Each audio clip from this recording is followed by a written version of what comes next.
Hi friends, welcome to Vishnu life style. இந்த வீடியோவில் சாம்பார் சாதம் எப்படி செய்கிறதுன்னு பார்க்கலாம். இப்படி செஞ்சு பாருங்கள், சூப்பராக இருக்கும். 1/2 டம்ளர் பருப்பு, 1/2 டம்ளர் அரிசி ரெண்டையும் எடுத்து நல்லா வாஷ் பண்ணி ஊற வச்சுக்கோங்க. தேவையான காய்கறிகள் கட் பண்ணி எடுத்துக்கோங்க. நான் முருங்கைக்காய், கத்திரிக்காய், உருளைக்கிழங்கு, கேரட், பீன்ஸு, தக்காளி, வெங்காயம், பூண்டு இதெல்லாம் கட் பண்ணி வச்சுருக்கேன்.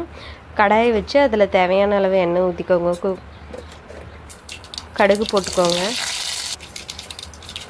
இந்த ரெசிபி குழந்தைங்களுக்கு கொடுக்கலாம், நல்லா விரும்பி சாப்பிடுவாங்க. பருப்பு போடுறதுனால ஜீரக மிளகு போட்டுக்கோங்க. சாரி ஃப்ரெண்ட்ஸ், தக்காளி, வெங்காயம், பூண்டு இதை ஆட் பண்ணுறது கொஞ்சம் மிஸ் ஆயிடுச்சு. இதெல்லாம் ஆட் பண்ணி நல்லா வணக்கிக்கோங்க. தேவையான அளவு கொஞ்சம் இப்போ வணங்குறதுக்கோசரம் உப்பு போட்டுக்கோங்க. நம்மளுக்கு தேவையான வெஜிடபிள் எல்லாத்தையும் ஆட் பண்ணிக்கோங்க. கொஞ்சம் நல்லா எண்ணெய் பிரிஞ்ச அளவுக்கு வணங்கினதுக்கப்புறம் மஞ்சள் கொஞ்சம் ஆட் பண்ணுங்கள். செம்ம டேஸ்ட்டாக இருக்கும், குழந்தைங்களுக்கு கொடுக்கலாம், விரும்பி சாப்பிடுவாங்க. அதையும் நல்லா வணக்கிக்கோங்க.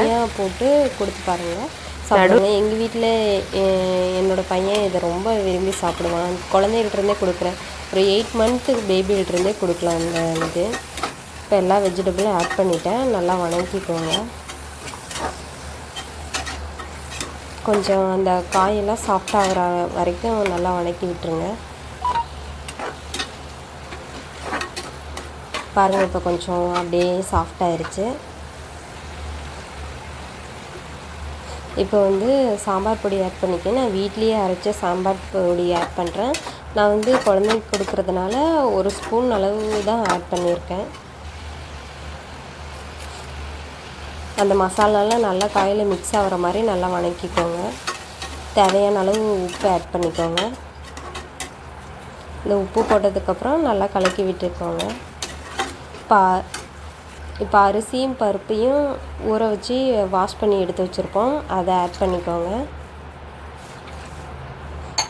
இப்போ நீங்கள் 1 டம்ளர் அரிசிக்கு 2 டம்ளர் தண்ணி ஊற்றணும், அதையும் போட்டுக்கோங்க. நான் லைட்டாக புளி ஊற வச்சு கரைச்சி வச்சுருக்கேன், அதையும் கொஞ்சம் ஆட் பண்ணிக்கோங்க.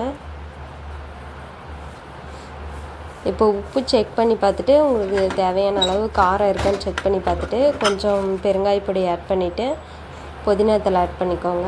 பாருங்கள், எப்படி கரெக்டாக இருக்கான்னு செக் பண்ணிவிட்டு போட்டு இது நல்லா கலந்து விட்டுட்டு நெய்யில் வறுத்த முந்திரி பருப்பு பண்ணி பார்க்கலாம். இது பண்ணுங்கள். நான் முந்திரி பருப்பு இல்லாதனால போடலை, நீங்கள் போடுங்க, அது இன்னும் செம்ம டேஸ்ட்டாக இருக்கும். இதோட வத்தல் ஊறுகாய் வச்சு சாப்பிட்டா இன்னும் செம்மையாக இருக்கும்.